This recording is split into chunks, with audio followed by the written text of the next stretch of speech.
right. All right. We are live. Hello, everyone. All right. Hi, Hey, everyone. everybody. How's it going today? Let us know in the chat. We want to say thanks. Thanks a lot, everyone, for joining us for the third masterclass. And quickly, I'm David Tintner. And with me is Sagi Schreiber and Ori Shaashua today. Hi, everyone. And so we started this masterclass a few months ago because we wanted to learn more about emerging technology and how it's shaping our future, especially as designers and developers. And we've already done two talks so far.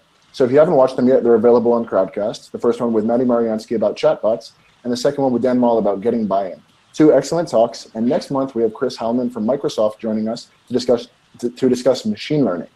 But today, we are joined with none other than Ori Shaashua, who is going to speak to us about how personal AI is revolutionizing the digital experience. Super interesting topic. Now, so we met Ori back in UpWest Labs, which is a startup accelerator in Palo Alto, about like 5 years ago, 4 years ago, something like that. So it was a long time ago. Flies. Yeah, 4 years ago, but who's counting? Yeah, and I remember I bought a new SSD to put in my MacBook Pro, and I didn't even know how to begin. And I'm like, Ori, do you know anything about this thing? Have you ever done that? And Ori's like, sure. And he pulls out his backpack and pulls out the toolbox. The toolbox is full of screwdrivers and chips and like all kinds of stuff. And he like pulls it out. It's like MacGyver. Opens my Mac, puts the SSD. It's like a total pro. Yeah, that's how I met Ori, basically. It was in our house. We lived like 5 startups in the same house. It was really cool. So Ori, we are very excited to have today. And yeah, definitely. Yeah, so before we begin, for sure, man. Before we begin, David, do you want to give a bit of run through about like Crowdcast? Yeah, so basically, for those of you who haven't joined us on Crowdcast before, I'll quickly just run down exactly how it works here. You see on the right side, you have that chat. So on the right side, the chat is for quickly sharing your thoughts and giving feedback. But if you have questions, you're going to want to put them down below. And the cool thing about Crowdcast is that you can ask questions straight to Ori. And after this talk, we're gonna answer all of them. And you can also upvote the questions you want to hear. So the format today is basically a short intro. We're going to get into the Ori's talk soon after that, which is about 30 minutes long. And then after that, questions and answers. The whole thing should run somewhere between an hour and 90 minutes. We always try to keep it within an hour, but realistically, it ends up being 90 minutes. If you have to leave at some point, don't worry. The talk will be recorded.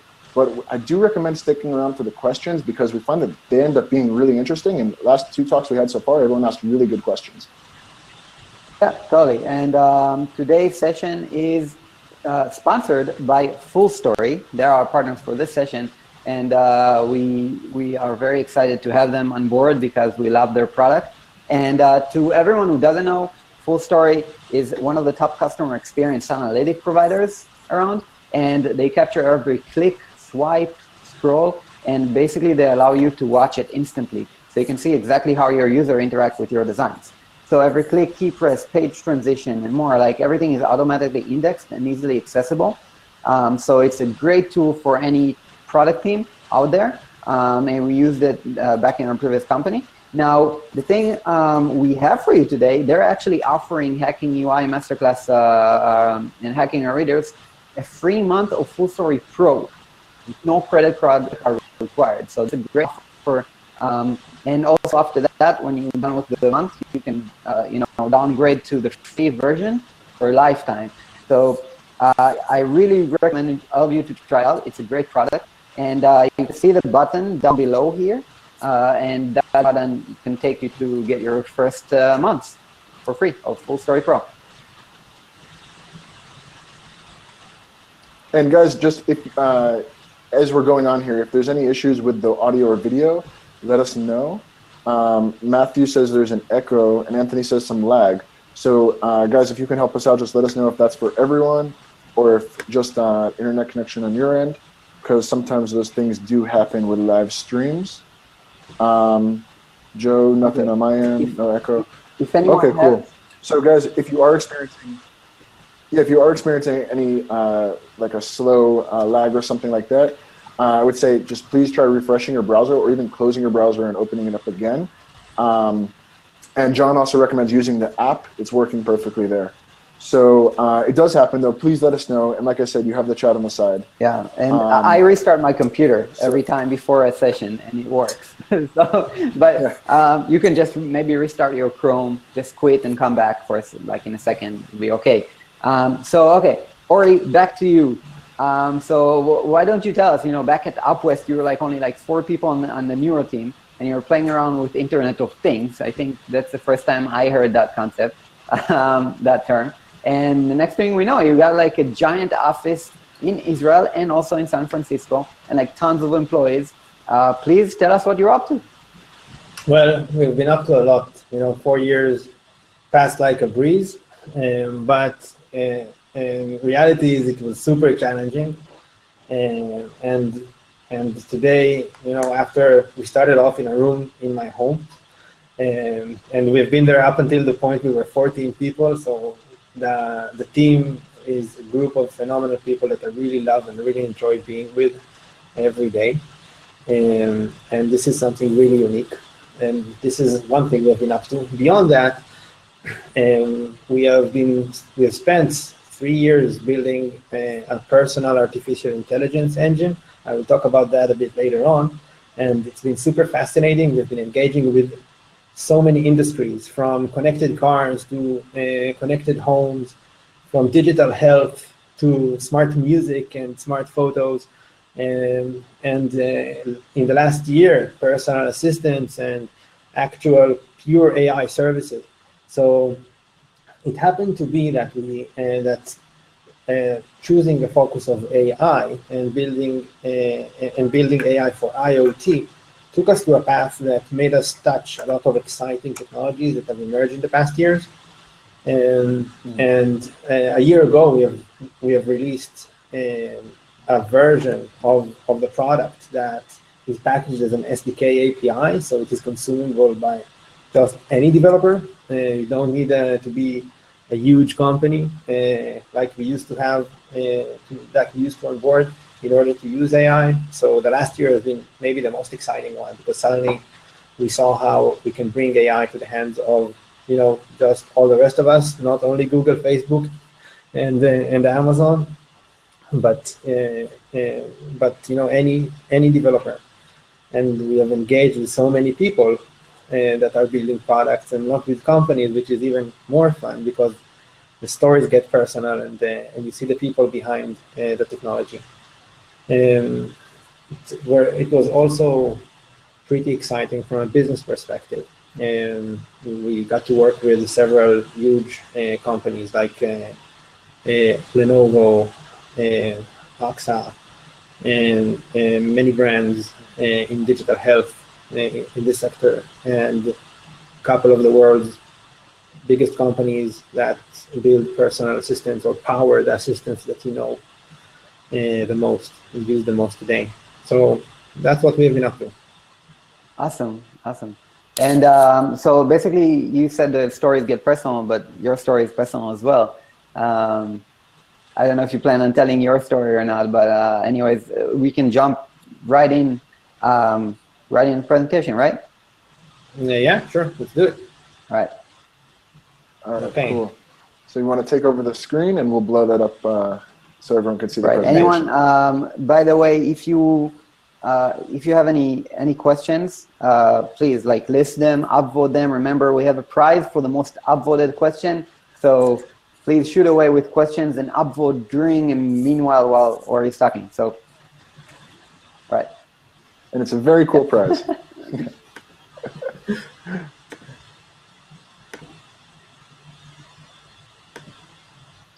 Oh, we got some good questions here already, Ori. Okay. Really nice ones. So,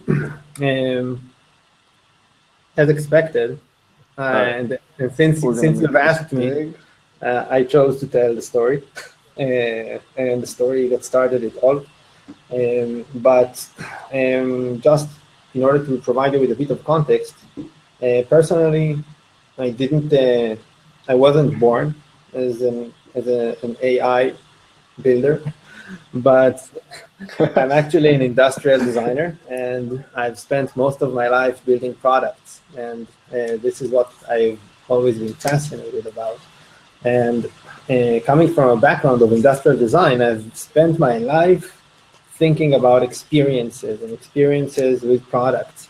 And my focus was always into technology. And the products that I've worked with were always cutting edge, from light electric vehicles and later on, about a decade, into medical devices, which back then were the only data generating pieces of hardware out there. And and and this is how I matured into digital products and applications, because at some point any piece of hardware got to have an app as a front end, and buttons were gone, and all of the experience became digital. But whether it is a hardware piece that you're building or a software piece, then there is something that was always bothering me, and it was the fact that those things are not alive. Those things, unlike the web of today that reacts and adapts to all of us, even in a seamless way. We don't even know it, but we enter a website and we see only the content that is relevant for us, or only the products that we care about, and the web does it so well and so seamlessly. And when it comes to mobile and IoT and mobile applications, you almost don't experience this type of personalized experiences that we have on the web. And there is a good reason for that. And all of this realization kind of encountered me 5 years ago from a personal perspective, when when my wife was sick for 5 months, and after 5 months found herself off for 2 days. And so she went to sleep on Friday and she woke up on Sunday, which sounds pretty creepy and pretty weird, and we were all pretty dazzled by it. And this is the point in which she decides to go and find out why. And she took all of the metrics and sensors that she has been tested by for months, and she united data from her smartphone and an activity tracker, and essentially anything that she had been using, and all of the medical information, and matched it all up. She happened to be a machine learning data scientist, and she happened to have the skill, and I happened to be the guy taking the data out of all of those pieces. And only when we united everything, and she found 3 patterns that unveiled everything, and enabled us to understand that actually there is huge value in uniting all of this data and creating an AI that will work for us, for people, that will be human-centric, and will enable any product to adapt to us and react to us in real time. So when we look at personal AI and what personal AI is, then it's a type of AI that is not company-centric, but people-centric. Each and every one of us has a personal AI engine. Each and every one of us can utilize one, and this engine can enable any app or device that I use to adapt to my habits, my lifestyle, my real world moments, and react to me throughout my day. And it is a type of AI that is designated to be an interface between people and their technology. And in order to generate this type of awareness and power products using this awareness, there is a need to look at data types that were the ones that we looked at back then. We had to look at body metrics, unite them with locations, with an understanding of people that I'm with, understanding of my daily routine, physical activities, devices around me. All of those things enabled us to understand a person's situation and a person's habits and patterns in the real world without even touching a piece of personal data. We never had to read emails. We never had to read SMSs, but we still managed to understand correlations that exposed which type of behaviors in my wife's day led to her disease and to the understanding that she has a rare type of diabetes. And this is how we went out for this journey. We thought this thing can serve everything that we use. And it is basically an engine that generates and understands moments and situations. Let's take a trip into what personal AI means, touching upon some use cases first. So imagine what your product could have done if it would have known that I just woke up and got up from bed and even had the ability to separate those moments. So knowing that I woke up and got up from bed would enable my home security system to disarm because it was guarding me at night. It would enable Spotify to play morning music. It will enable Alexa to greet me good morning and read my list of meetings to me. It would enable my car to prep up and let me know that there's tons of traffic on the 101 today and that I should be getting ready to leave because navigation is already set to the predicted destination. It is a tiny moment, but so many products in my life could grab it and utilize it in a proactive way and respond to me. This would lead to a boost in engagement that would essentially take that product and make it more valuable to me, make it more personalized, and also more profitable. Product performance is key. We all measure it as we iterate and iterate, improving our apps again and again. Now, another moment is being on the way home by running. So this is a great moment for Spotify to find me and reach out and provide me with my running playlist, because being aware that I'm running enables them to learn which songs give me a boost. It is a great moment for the home thermostat app to react and predictively pre-cool home. So I arrive to a cool house, and then the water heater could prepare a warm shower, and obviously my alarm system would arm itself. My smartphone would go into a mode of silence or forward the pause because I'm in the middle of a run at the moment. I do not want to be disturbed. So we just touched upon so many types of applications: phone launchers, phone dialers, IoT devices, home appliances, music services. And it's one single moment in a person's day. Traveling or out of town, all of the, this is where I want to get Yelp, Google Maps, Travelocity, and all of the other travel applications right at my home screen. And all of my work apps and normal social services can maybe fade away to the background. So having my smartphone launcher adapt to that situation is great, but it goes beyond that. Devices that were left behind at home can lock down, save energy, and secure my home.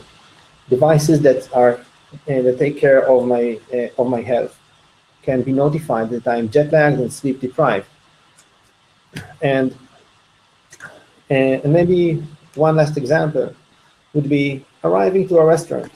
It's such a simple moment, but it matters to so many things, whether it is nutrition applications that want to pop up and recommend the best thing on the menu, whether it is blood glucose meters that want to remind me to inject my insulin, and whether it is just content applications that want to know that I'm a restaurant lover and I spend tons of time in restaurants and provide me with relevant content to restaurants because it's something that I like. So, and then we dive into other moments that are predictive, being ready for bed or about to fall asleep. Once we understand a person's habits and patterns, we can start becoming proactive and not only reactive. So we've seen 4 fascinating reactions to things that have happened. And now we are looking into an example for a predictive model. If we would have known the user's intent and be able to react to the fact that the user is about to fall asleep, medication adherence apps would send me my night pill reminder right before I go to sleep. Because at 8 p.m., which is how it works today, is just not relevant for 90% of us. I'm in the supermarket. David, you're probably at work. And Sagi is in his evening run. So Hopefully. hopefully. So the ability to become predictive is also something that happens once you apply machine learning and you see all of those events that I've presented again and again and again. And this is where AI kicks in.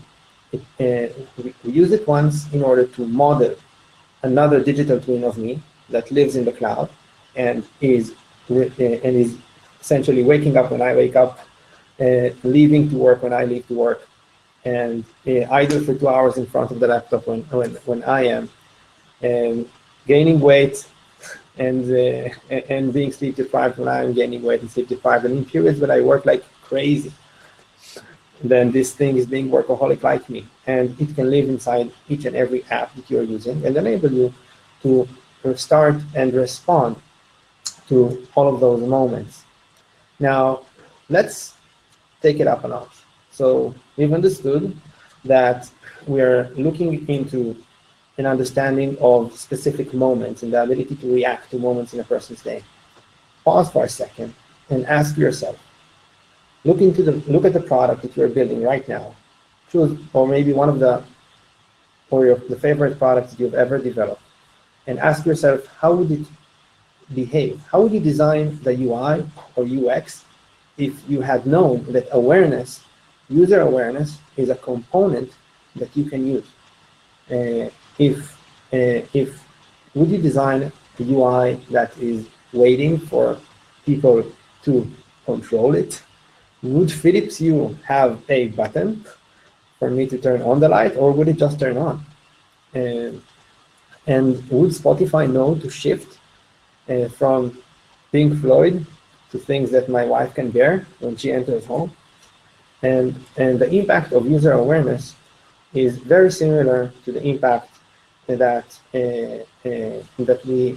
connectivity provided, and the impact that caused the shift in which buttons disappeared from hardware devices. When the interface arrived to the smartphone, then hardware became almost insignificant. And when the interface goes to intelligence and AI, then the interfaces that we are creating again and again on the screen of the smartphone are becoming somewhat less significant, or you can look at it in another way and say that we are making so much more place to more content, more insights, and so much less place to buttons and numbers and graphs that take such a huge place in our apps today. So let's make a tiny exercise.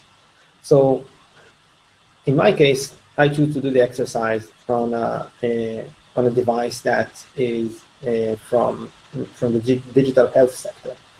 And it is a blood glucose meter. And I chose this device because it is personal. It is a physical device, but it always has an app today. And it is something that the person carries around all day long. It helps the patient manage sugar levels, which means not go too high and not go too low. And in the case of that device, the situations that impact the sugar levels of a patient and make it go high and go low are everything that you see in front of you. So a restaurant means a boost in sugar, a workout means a drop in sugar that may cause loss of consciousness. Too much time at work means that the sugar is climbing high. Sleep deprivation means a day of hypers and instability. Driving is super dangerous if my sugar is dropping. And waking up in the morning is probably the time in which the patient has the lowest amount of insulin. And as much as all of those things impact the patient's life, then that device and the application that serve us today know nothing about all of that. So when we look into all of those habits again and again, we are gaining an ability to see the patient not only as specific moments, like woke up, being on the way to work, being idle for 2 hours, and running at the gym. This enables us to understand what the user does. The second component in this exercise is the ability to understand who the user is.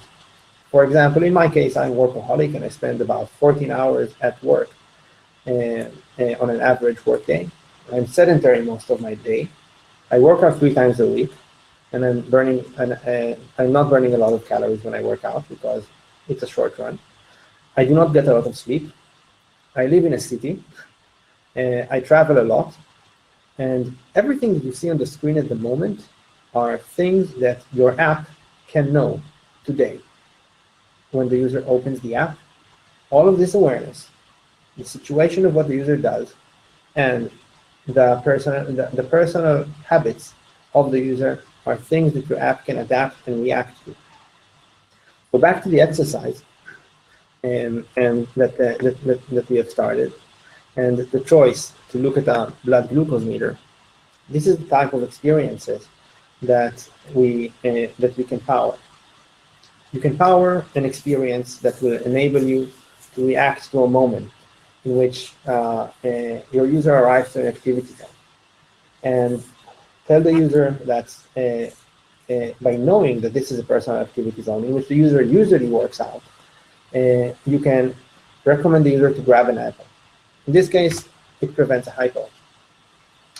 When the user leaves the gym and heads out to the car, this is a great moment to approach the user and make sure that he measures and has enough sugar level in the blood, and prevent loss of consciousness during the drive. And this is also a result of timing, leaving the gym after a workout, and knowing a habit that this workout is more intense than the workout that you usually see. And the last thing that I chose to demonstrate here is the choice of adapting to a moment of arrival to a restaurant that the user has already visited, a place in which we have already learned that causes an increase in blood sugar. 3 super cool experiences, and they are both a combination of who I am, a person that visits this restaurant, and what I do, arriving to the restaurant. And the result, when we actually deployed those use cases in the real world, was phenomenal. We saw, we more than doubled the revenue of the company that sold that device and empowered that app with AI. It took them 2 days, and this was the result. Now, think about more experiences that you can utilize by looking at moments. So moments usually lead to an increase in engagement. When we work with medication adherence solutions, we are seeing that medication adherence solutions that just adjust their notification are doubling the user's engagement. We are all sending notifications, and this is a great example. Some notifications that you're sending to your users today are maybe reminders, and the reminders is the second most common notification after spam, and reminders are usually beneficial. And in this case, they sent a reminder in 8 a.m. and 8 p.m. And all that they had to do is change the if clause to, instead of when 8 a.m. remind the user to take his pills, to when user woke up, remind the user to take his pills. Instead of 8 p.m., it was when the user is about to fall asleep, tell the user that he should take his pills. And by adjusting those 2 existing push notifications, they didn't even develop a new feature. They just powered that feature with some thoughtfulness and sensibility and doubled engagement. We are seeing far more crazy numbers when we are looking into use cases like music that serve up the right music at the right time.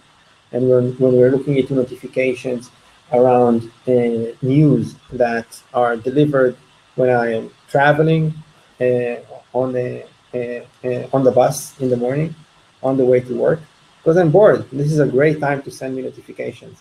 And about 40 minutes later, I'm in the office, I'm in the middle of a meeting. Later on, I'm driving.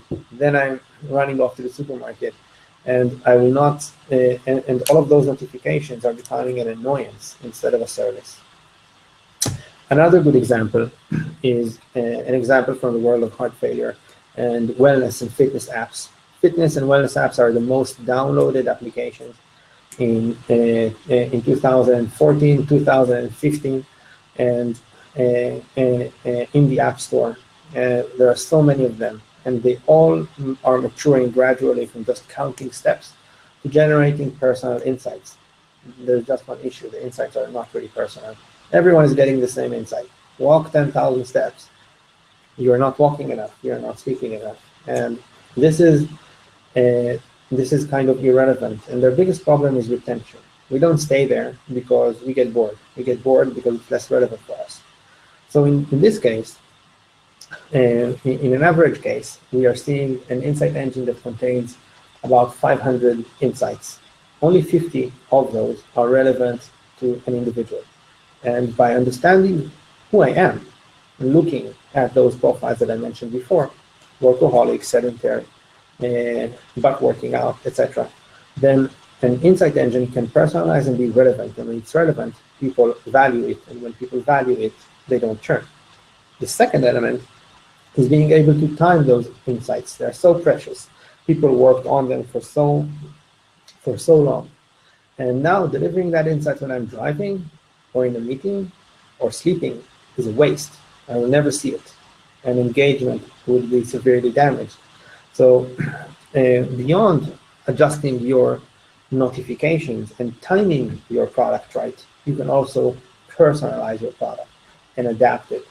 And now when we work with the world's biggest music provider, we have seen how human behavior is the main driver to the playlist and the songs that I want to hear. In the end, music is so connected to our physical world. Maybe a last example is from the world of the family environment. So family is something extremely compelling, and so many services that we use revolve around the family. Smart homes, Alexas, child monitoring services. And in the past, all they used to do is just put kids on an app.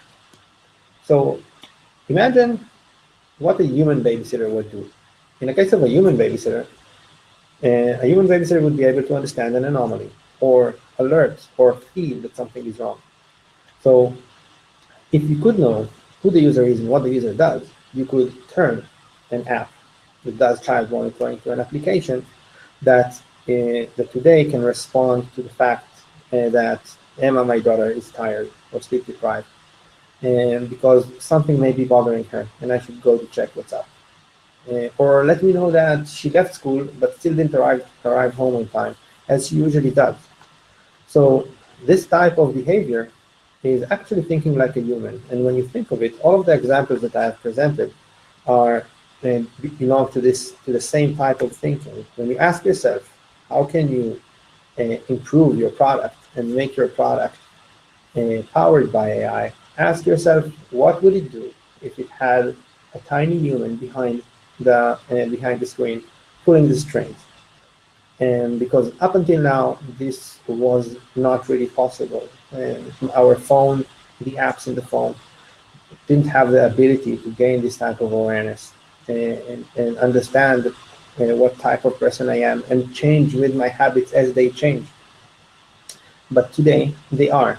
And this realization needs to turn the focus away from the UI, even somewhat away from the UX, into a deeper type of UX that starts by thinking user-centric. Think about your person's day. Imagine a user story and think how would you like your product to react to different moments throughout a person's day. And when you think of a user story, you stop timing things by the clock. Suddenly, 8 a.m. is not a time anymore. Time is personal and time is semantic. And if you time things semantically, right to the moment in which I need them, then I'm a happy user and you're a happy product person because your product performance increases. So I think that another notion to think of is resources. What would it take from you to make it happen? So as I said, up until a year ago, this would require a huge effort. And this is why we work only with companies, the Lenovo's and the Axas, and companies that had teams of machine learning engineers that could contain and absorb a personal AI engine. But today, it's packaged as an SDK, and the developer can implement it anywhere between 1 to 2 hours. So imagine that you have a new clock that lives inside your app, a heartbeat that generates events and enables you to become reactive and proactive to those events. And I think that the right way to look at it is a way that puts the user in the center. Another thing to mention and to remember is that the phone is not the only thing around us. So personal AI means being personal. Being personal means gaining awareness into all of those devices and things that are used beyond the phone. And this is also something that we are seeing more and more apps starting to do. When IoT started, then there was everyone thought that they're going to be the sole device in the market. But today, as expected, we realized that it is pretty cumbersome to integrate to so many APIs, and it makes a lot of sense to provide users with one central place in which they can connect all of those data sources. And so today, we see many apps that taking advantage of all of those devices because they all tell something about us. When I am next to a fridge, I am in a kitchen. When I'm next to a car Bluetooth device, I'm driving. And by tapping into all of those beacons and analyzing them, you are becoming more knowledgeable and you get access to more knowledge types about your user. And B, you can even better enhance that experience that I've presented up until now.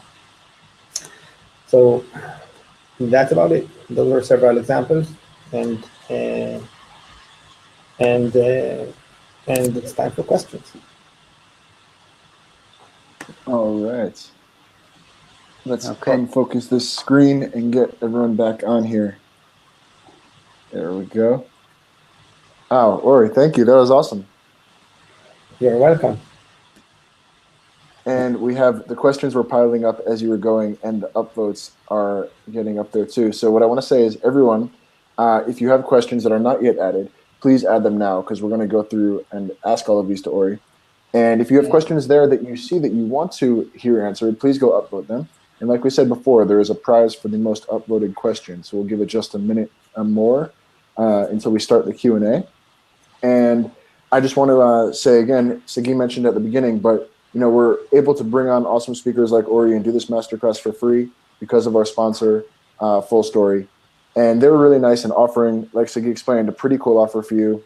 It's no credit card required, a full month of the Pro, and it's an awesome product. You can learn about your users, you can get analytics, you can see replays of what users are doing, figure out bugs. So really there's no risk and no reason not to try it. And by supporting Full Story, you're supporting the masterclass and allowing us to bring on more awesome speakers. So there's a green button right below where you can get that special offer. And also, I just want to something for Ori for a second. Ori, like when you gave us, when you showed, like you showed us around after you showed us the presentation, and you showed us kind of like around the system and stuff. I think it might be super interesting for people here. if you have a few minutes or maybe even not like Dave, tell me what you think, but for me it was like really mind blowing to see the system from the inside. Yeah, that's a good idea. Sure. So it's kind of pretty simple. So I'm sharing my screen again. I open the screen and see. No, I mean, guys, let us know in the chat if you think it sounds really simple. From a product perspective, from a product standpoint, I think it's so basic and so human. Do you see my screen? Yeah, and I just made it big again. Okay, so we built it. We built it in a way that is very basic and very human. In a way, if you remember, the 3 steps that I mentioned in order to get your product personal is 1, write your user story. 2, ask yourself what a human would have done, how a human would have reacted if a human would have powered your app, and use cases will just start popping up because it's so intuitive. And phase 3 is just knowing to wire those and listen to all of those moments in a person's day. So when you look at the API, as I said, it is divided by those 2 things. So this side of the API shows what I do. Arriving to the gym, waking up or getting up, being idle for an hour, arriving to work by run.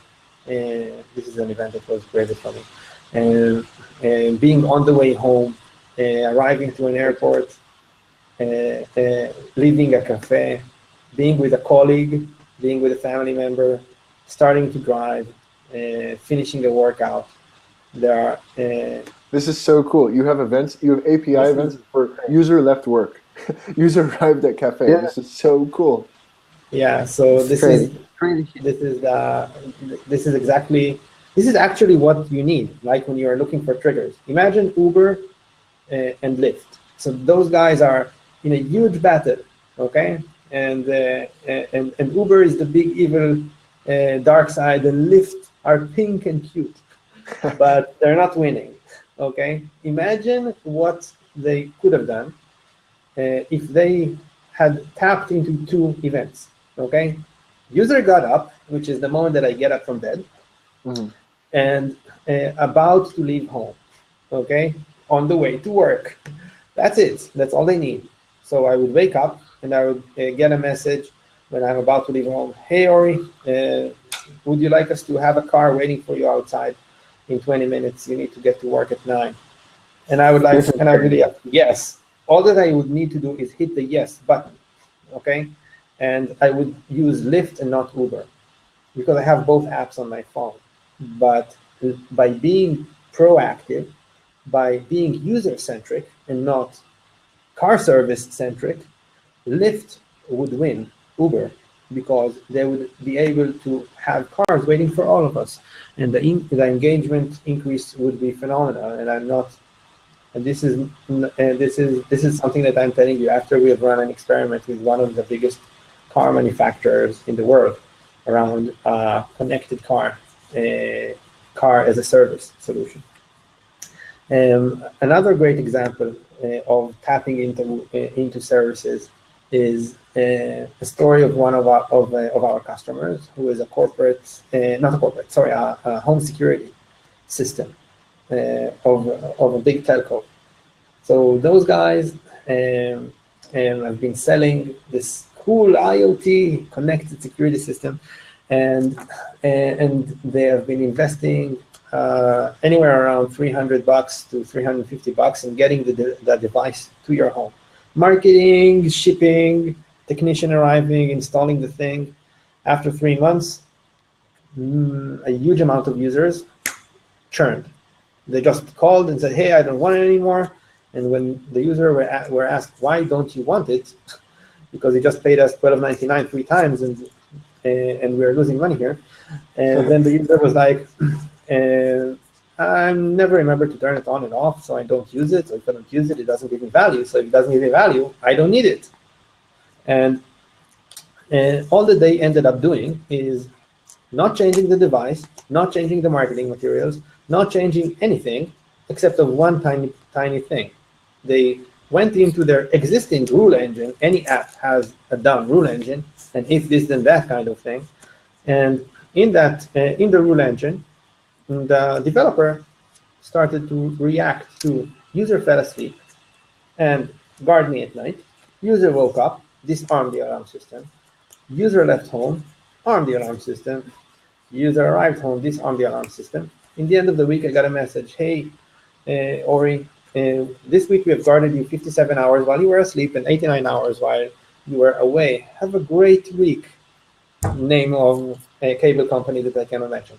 And That's really cool. And this was $600 and something million per year that they just gained by stopping churn. Okay, so I think that when you look into the system and just head out here and think as a human would think, you kind of get your answer. And maybe the second stop that you might visit is the services and the habits. So, for example, this is a person's day. You can see that it was quite a boring day. I just visited home and work. It wasn't crazy.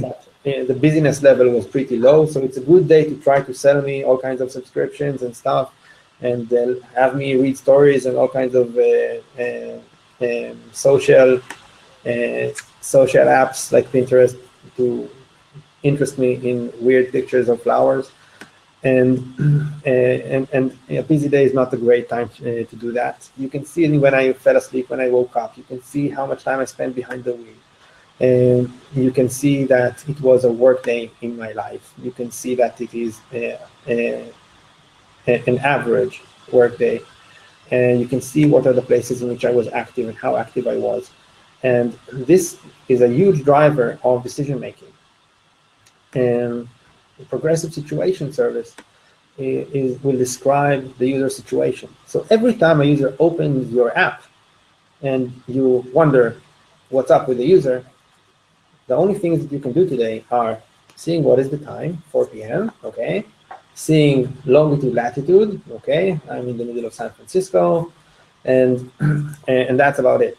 So this service, for example, would enable you to, when the user opens the app, gain insights to the full situation. Current situation, previous and next situation, and deliver full context. For example, 7:42 a.m. in the morning, Ori is idle at home with spouse after morning run before leaving to work by car. This is a progressive situation, and this is real context. And now your app should look different than it looked about a second ago. And so I think that diving into those services would also enable you to and help you spec out things pretty quickly. The services here are queryable by time range. So if you want to know my wellness lifestyle profile, and this thing would tell you that in the last 3 months, I've worked out 45 times every 2.6 days, and my average workout burns 678 calories, and I've been most active at the gym or least active at work. So this is the kinds of the type of services that we have in the API, and you can feel free to dive right in and check out predictions as well, because this is the proactive part that I mentioned in the demo. And Ori, can you show us later also your profile, like the inside, the net? So yeah, I'm currently, I think I have a profile open. It's probably offline because I've killed the VPN, so I cannot really show you a live profile like I showed you last time. Because Crowd, whatever, asked me to turn off the VPN. But essentially, this is an offline profile, but what you see here is a model that our AI is continuously building and rebuilding and rebuilding. And we are looking at the phone's sensors, looking at air pressure, light, motion, acceleration, humidity, whether you're touching the screen or not, whether the charging is connected or not, and many, many other data channels and sources that we manage to gather from Let's zoom in. And if I zoom in, it will try to reload, so I don't want to do that. Okay. And then I don't want to lose it, but it's big enough, and I will describe what you see. So essentially, what you see over here is this little thing here that's moving. This is me, and all of the things around me represent physical entities in my world that we have managed to figure out that are important to my life. And those are devices around me, people that I meet, places that I visit, and the lines that you see are connections and relations. So right now, I am in a location which is over here. This is my work. There's a whole bunch of devices and people in the office right now, and my spouse happens to be at home. So this is the kind of this is the model, and it is continuously changing. So and this is what powers the API that you saw. And that's cool. Very cool. Great. There's so much power here. Cool. Yeah. Should I unfocus the screen? Yeah, go ahead. Okay. And let's put the video back on. Cool. All right. So just something I'm curious about. I mean, you must be getting this kind of like all the time, but how do you handle like privacy concerns with this? Because people must be saying, okay, I don't want an app following me around and knowing everything about me, even if it can help me. So we kind of flipped the web's privacy model on its head, and we treat privacy. You mean like the senators and the House of Representatives just did in the Well, US? not that bad, but the way that we treat privacy is also user-centric. So instead of you just giving away your raw data, like the Google model, so you give away your raw data. Why? Because AI belongs to corporates. They have AI, you don't. Okay, so you give away your data to them because their engine can convert the raw data into knowledge. And then since they did the conversion job, then they own the knowledge. And if they own the knowledge, they will do whatever they want with it. No one's asking anything. And this is how the web works. And it makes sense. It's fine. And this is why the internet exists. And I really appreciate that. And I have nothing against that. That said, when you want to power things like medical devices, fitness applications, connected cars, smart homes, and tap into my daughter's life, kind of gets personal. Or being able to touch my door lock kind of gets personal. And then there is a question of trust. So the way that we answered that question of transparency and trust and privacy is by putting AI on your side. So David, when you use an app that has Neura inside, the AI engine lives inside the app. So you have AI, you keep your raw data, okay? Our engine translates the raw data into insights, and the insights are pretty anonymized. All of your raw data resides with you. So for instance, when you notify your smart home thermostat that you're on the way home, the thermostat doesn't need to know where home is and where you are. It knows that it can react that moment. But if you don't want a thermostat to know more than that, you don't have to. And if the thermostat doesn't need to know because it's not monetizing on it, doesn't need to ask for it. So suddenly there's an ability to moderate usage of data and gain transparency into this usage of data. So in the end of the day, in most of the use cases that we deal with, I think that you would give up all of your privacy if something could have saved your life, right? So that's it. All right, cool. Okay. So let's jump in. We have a bunch of good questions here from the audience.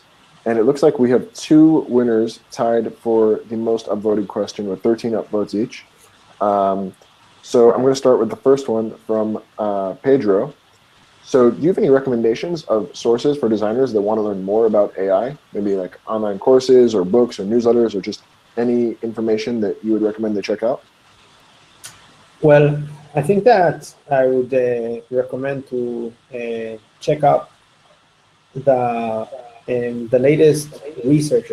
It's so early, okay? It's AI. There's so little uh, Mhm. written material that is not bullshit and buzzwords on the web today. And actually, the most interesting things that we use here at Neura in order to basically understand those use cases and help all of the companies that we work with that are usually healthcare, medical, art, home, music, companies that we all like and we all use, and bring us real value and don't just monetize upon our data. And then we are super fascinated about behavioral economics. Just go read behavioral economics, okay? Watch tons of lectures of Dan Ariely, and because when AI gets personal, suddenly the things that you need to understand is human psychology, and how would you react to Lyft suggesting that the car would wait for you? How would you react to Spotify adapting the music to the fact that your girlfriend just arrived home? There is a lot of psychology behind it, and our lives are about to change to the better. And but just like with any huge technological shift, AI, it's going to be gradual, and the different age groups and then different types of audiences react to AI very differently. And Mhm. so I would go diving into behavioral economics articles and learn the psychological side behind the awareness and react and engagement with technology. Cool. And or you have like specific sources besides you said Don Ariely. Do you have any more sources that you consume for inspiration and for learning more about the topic? So I'm very, very binary. So on one hand, I'm consuming academic materials from behavioral economic researches, Hmm? and from the other hand, I'm watching movies like Her, and and the combination of the two provides a great source of inspiration because there is a lot of it's really going to be like that. Mhm. Okay. All right. The next question from Aaron. What are some ways to prototype for applications of AI without the actual technology? Okay, good question. And I think that I kind of have a weird answer to that question. And my answer is, why would you? So Why would you prototype without the technology? yeah, I mean the Mhm. technology is so accessible.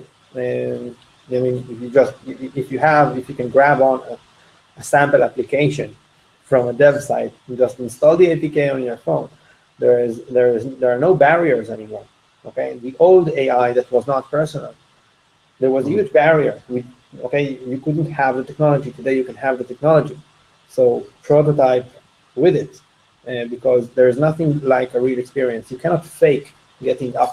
You cannot fake a person's mood when he gets up, and you cannot fake a person's mood when he's full of adrenaline after a 10K run.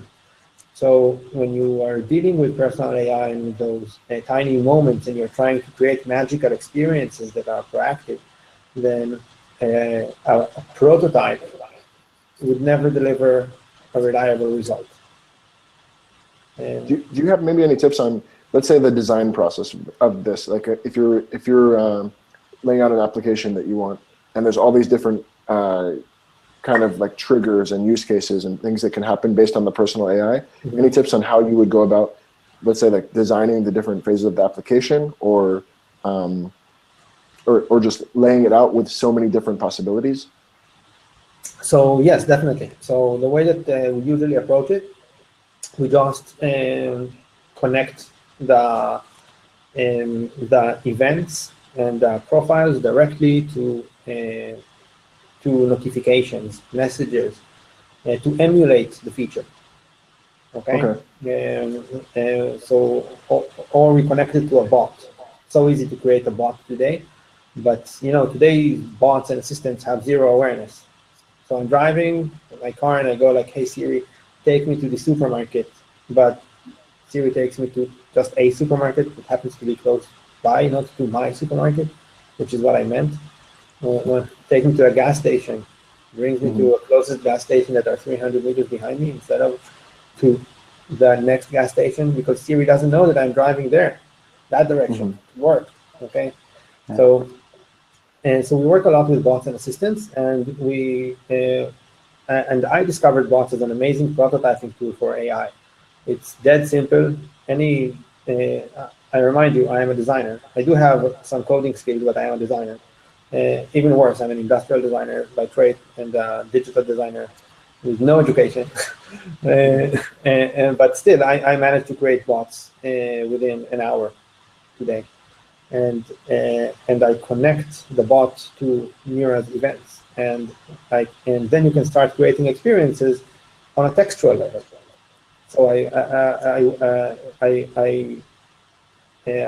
kind of create an experience. For instance, I tap into arriving to work, and then I send a message to the user.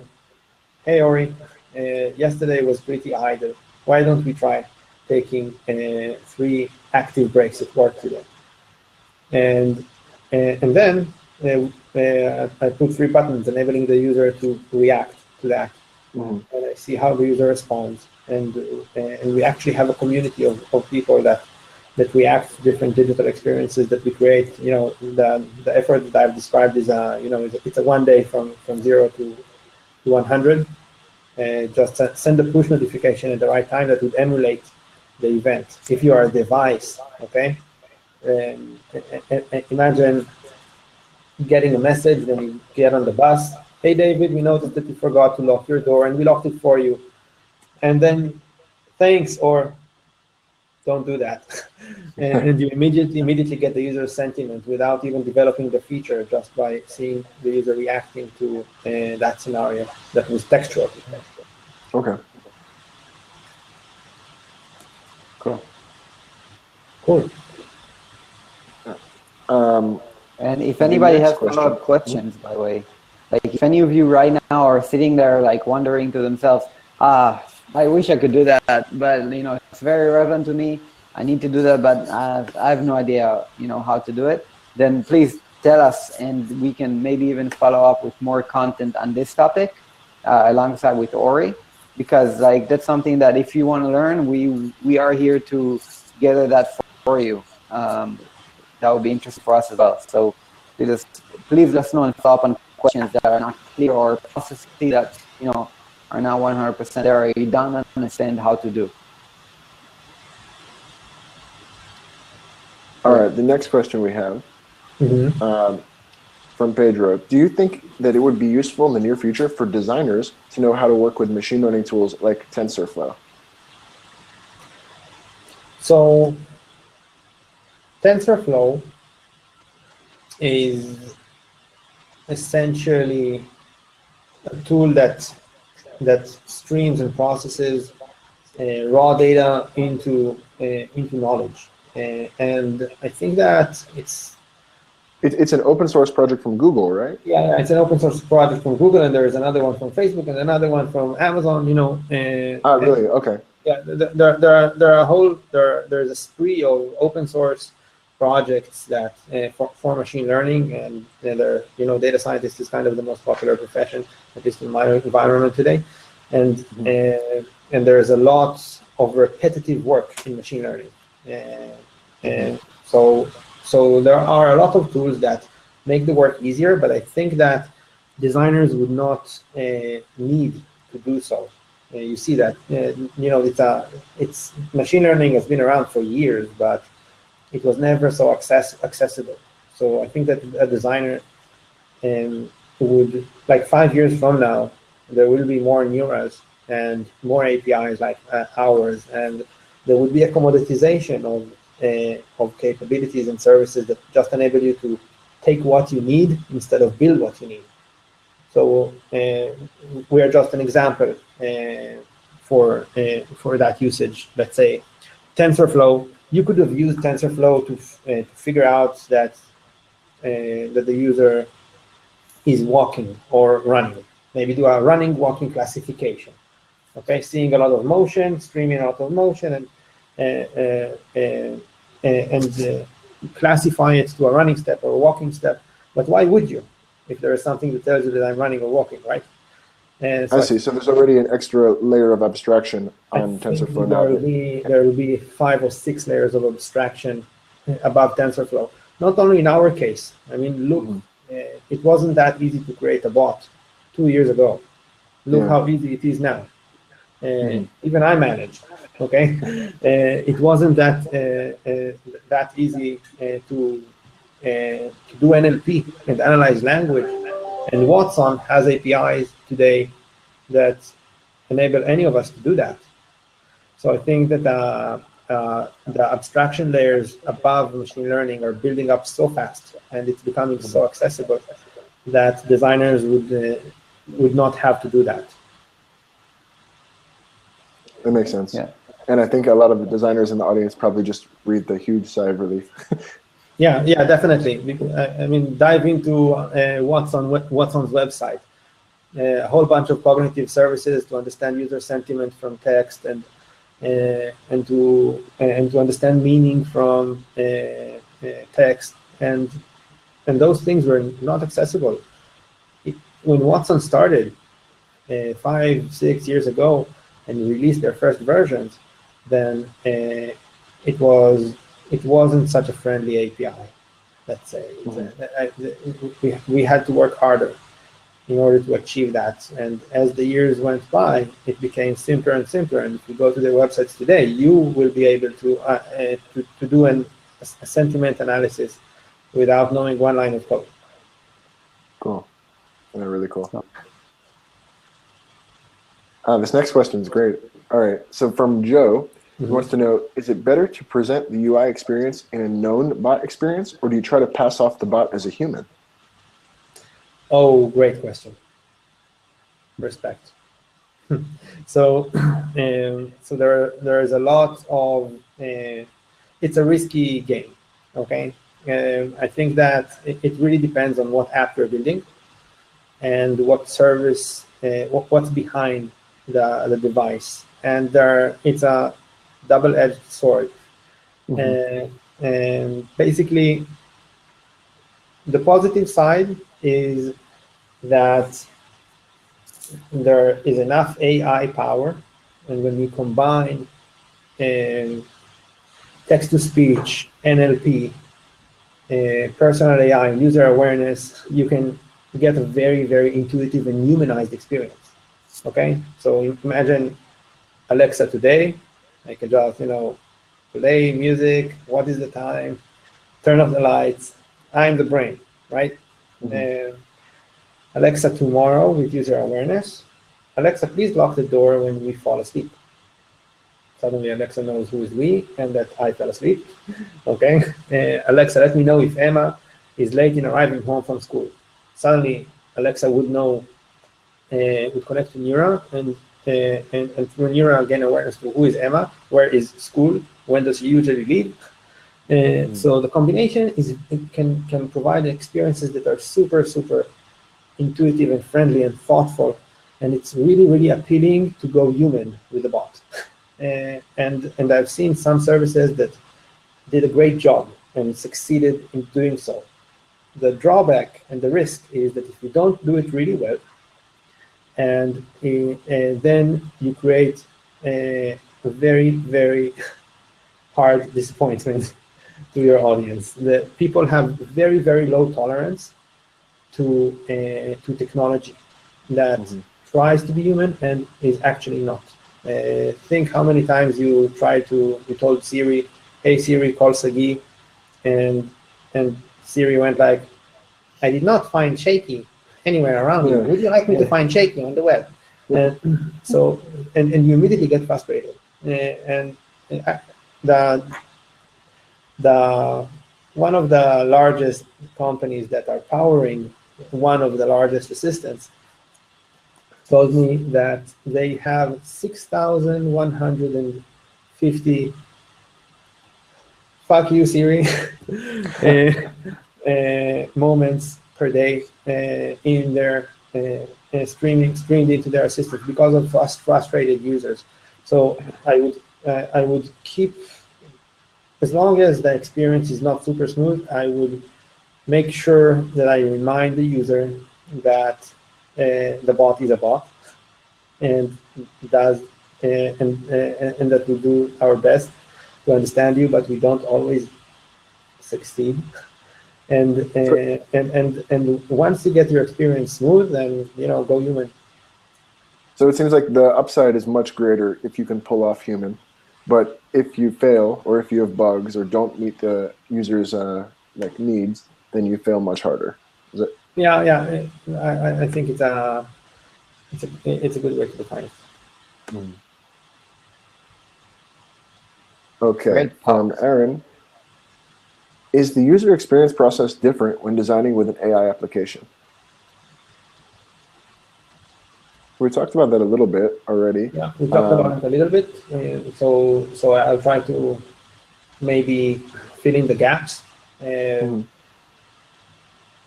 process when you design with user awareness in mind, then actually the process starts after awareness.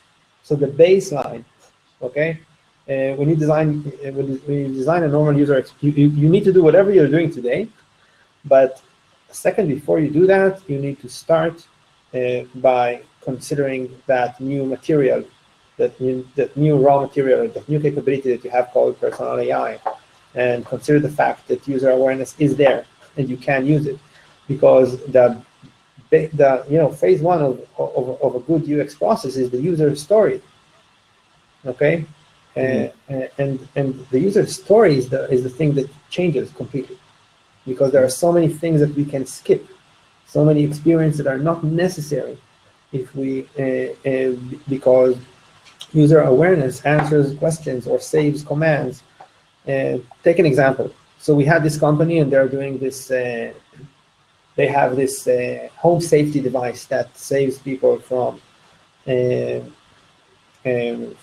fires, and there is a filter that you need to change in the device once in a while. And in order to change the filter, you need to call a technician. And the process was a process of 10 minutes in which you got an email. From the email, you went to a web page. From the web page, you hit the link, you fill the form.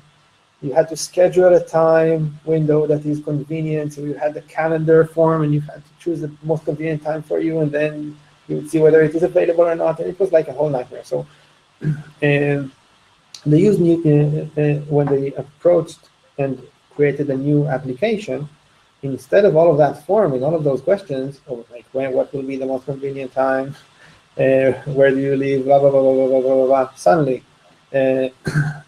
Suddenly that the device that is installed in my home, okay, gained the ability to know what's the most convenient time for me. And the message that people get today is, "Hi, we can send a technician on Wednesday between 9 and 1 to your home. Would this be convenient for you?" And then I go like, "Yes, done, V." Okay, so there is a whole section of that app that is gone. It's non-existent anymore today, because the app gained the ability to understand that I'm usually at home on Wednesdays between 9 and 1, and save the whole process. So I think that the process does not change, but there is a phase that needs to happen before the process that we all do today when we design experiences. Just like you just basically you're cutting out the middleman in the app. Yeah, you're cutting out a lot of experiences that are not that pleasant. Yeah. Right. Interesting question from Anna. And so, what will happen if we, the designers, will be replaced by AI? And before we begin, I think we have only like 5-10 minutes left, something like that, right? Yeah. So we should, I think, David, do you think we will need to go to lightning round? Yeah, let's do that. So, Okay. so for these questions, Ori, let's go through and just give like a 30-second max answer, let's say, Sure. and we'll be able to go through as many as we can. This is a sprint, and before we begin, David, I want you to tell everybody about the next masterclass. Yeah, so for the next masterclass, we have Chris Hyman joining us from Microsoft. He's a senior developer and evangelist there. And Chris is going to be speaking, actually, it's a really nice follow-up to this class because he's going to be talking about how machine learning is basically impacting developers and designers and what he's learned at Microsoft from it. So I think if you guys are interested here, you'll definitely want that one. And if you're signed up for this masterclass, then you'll already get notified about the next one. And again, you can also see the 2 masterclasses that we already recorded also on Crowdcast now. Just right above us, you have the schedule there and 3 dots, and you'll see the other episodes after this that are also available. Yeah, and if you want, we also say it in our mailing list. We have if you sign up by the link that I shared in the chat, you'll also get our weekly newsletter full of our reading list with great links about design, development, and entrepreneurship, because that's what we're about. And you'll get notified on the next one as well there. So, all right, Ori? Yeah. You ready for this lightning round? I'm ready. Let's go. All right. So back to Anna's question. What will happen if we, the designers, will be fully replaced by AI? So I have the good news and bad news. The good news are it's not going to happen anytime soon. And the reason is that AI and machine learning is still utilizing human feedback and what's called labeling by data scientists in order to understand what's right and what's wrong. And there is not a lot of labeling today to visual design. The sources that will enable that to happen would be Dribble and Behance and all of those places that are ranking more and more designs using human eyes. So at some point, it will be possible to develop AI that will replace some of the process. For example, I don't know if you go and read stories about researchers that deal with face recognition and try to analyze beauty, what means beauty. Turns out that we are all just attracted to a certain distance between the eyes and height of the forehead. Okay, so and this is something that machine learning managed to understand from Dribble. Okay, but and not from Dribble, from Tinder. Okay, because we all swiped right and left so many times, so the human intelligence just transferred to the machine. So things like proportions, color combinations will be replaced and will make our work easier, but the emotional part, the psychological part, the words that you use and the pictures that are behind them and the fine lines, I don't see it happening anytime soon. All right. And I added this link to White But Why, which is like, it's an amazing publication of its own, but he has an amazing piece on AI. So very highly recommended. Okay. All right. Let's see. The next question from Kieran. I'm building a chatbot for e-commerce, and from my basic understanding of machine learning, there are 2 ways that I can implement machine learning into it. I can, 1, to learn better natural language processing, and 2, to make a recommendation engine to suggest products based on past purchases, etc. Are these possible with limited dev resources? Which should we optimize for? Which should you optimize for?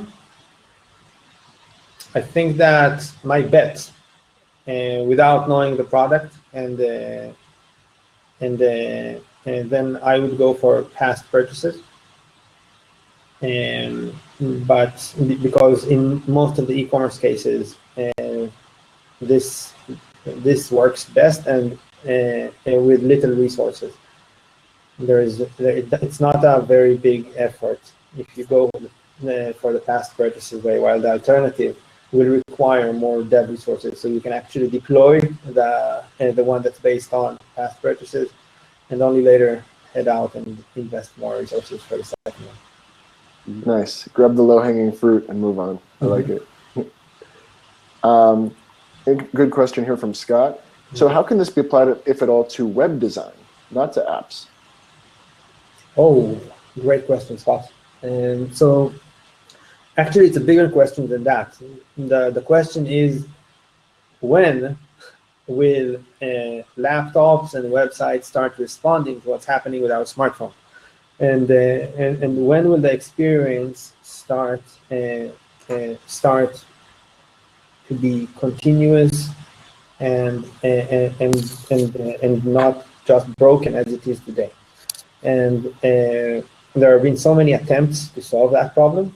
So many companies, like, I don't know, take HP's X3 phone, which is a phone that is actually getting into a laptop and becomes a laptop. There have been Modu, I think that none of the Microsoft Surface is also a tablet. Right. Yeah. And I think that none of those hybrids ever worked, and the experience and we still all use laptops. There is a reason for that. They still perform better. They still do the job better. So assuming that laptops are not going to be gone anytime soon and phones are not going to be gone anytime soon, the connection between them will happen in the internet. They just all connect to the internet, to sources of awareness and context, and this will unify the experience. And we're going to start seeing it first as a strong dominant way with connected cars. Many of the operating systems that power car multimedia of 2018, 2019 are actually versions of your phone screen projected on the car multimedia. In a design that is in the UX and UI that changes and it works better for cars, but it's actually going to be your own phone, not another computer in the car. So I think that this is the first time that we are going to see it, and then from there it will get to laptops. And again, the principle is that a website can, if the website is a website that also has presence on your phone, let's say if you have a Neura account on your phone in any app on your phone, then a website can query Neura's API in order to react to you, but your sensor is still the phone. Okay, 2 questions left. And you gave a bunch of use cases before, but John, just maybe you want to list anything else that you have in mind, or we can move on. But John asked, do you have some, I assume this is supposed to be Internet of Thing ready use cases? Right, John, there was ITO ready use cases, but I'm assuming that was IoT. So we gave a whole bunch of them. When you look at IoT, you see digital health, smart home, and connected car. I think I've touched all of those 3 examples. Maybe in a sector in IoT that I did not touch are the wearables, and that, in a way started IoT and are now lagging behind, but they never developed and matured to anywhere beyond count steps. So I think that over there we're seeing an advancement in which AI can suddenly take those steps that you've been counting since 2008 and until today, and imagine and overlay those steps on a person's daily routine. So we have worked with a corporate wellness program, and I got an insight that goes like, hey, Ori, when you stay up late and read emails at night, you're more stressed. and then you wake up more tired. And when you wake up tired, you not go working out. And this is like, whoa, hello, hello AI. And I mean, even my wife doesn't know that. So this is the contextualized analytics, and basically having metrics overlaid on day-to-day events can actually help me understand how my life can change. I also got an insight telling me, hey, you work so close to where you live, why don't you run there? And I actually started running to work a year ago because of that, and I've been doing it since then. So I think that this is a fascinating sector in IoT that I did not mention, and just put it down. I'm just picturing the push notification on my phone. Hey, lazy, didn't you realize it's only a mile to work? You know, get up and walk there, run there. Stop taking Uber. Exactly. Cool. Yeah, so that's all the questions that we have today. So Ori, one question for you that I have is, we're like, and another reason why we're putting on the masterclass is to learn about emerging technology and how it's affecting us, and definitely changing kind of our careers as designers and developers. So this is all still pretty new stuff, even though we're seeing some, like, let's say, like production use cases of apps already. It's still pretty new. What's your best guess on the timeline for when this will become? I mean, I assume that this will become the standard, that every app will be working with personal AI in the future, right? So what would be the best guess on like a timeline when that's just the standard? So I think that we're looking into about 2 to 3 years from now is where the balance will shift. And it's not, when you look at what's happening right now and how fast the industries are shifting, AI is like fire. So in general, smarts is very, very viral.